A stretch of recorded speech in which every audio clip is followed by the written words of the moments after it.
So I hope it's not too windy because there's just a lot of wind, and this is just a random video. So here I am on Barwon Head, so as you can see, beautiful beach behind me.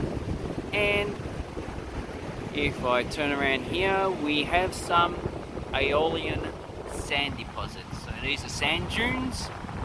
So if you have a look, you can see that I can't actually see anything because it's too dark.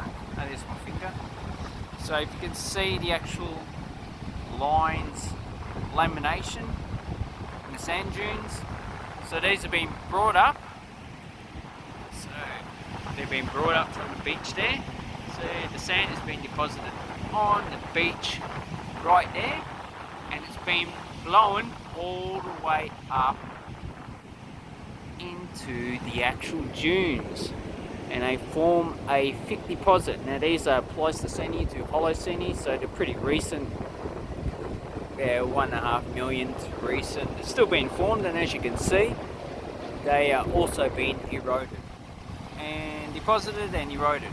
And human impact is pretty significant because humans will come here. There's a lot of people here at this time of year, so in summer, and they like to jump all over the dune, so it destroys this vegetation and it gets eroded.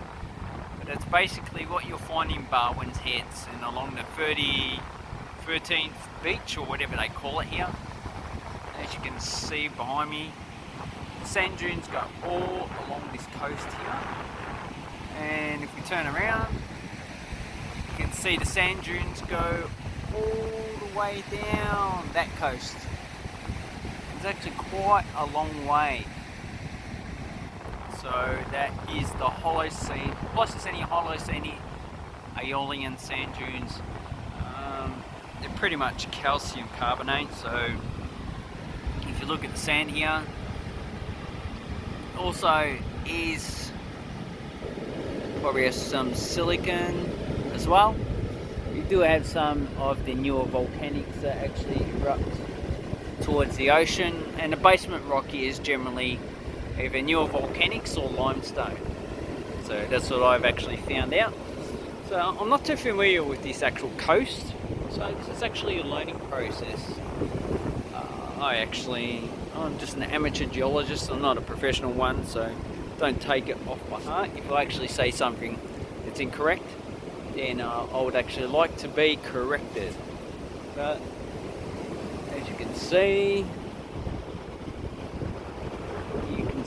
that there's actually laminations, and that is actually from different time periods. So the younger ones down the bottom, up the top, and the older ones are down the bottom. That's generally how geology works, unless it's been, upturned or thrust faulted. So anyway, that's my video for today. Thank you and goodbye.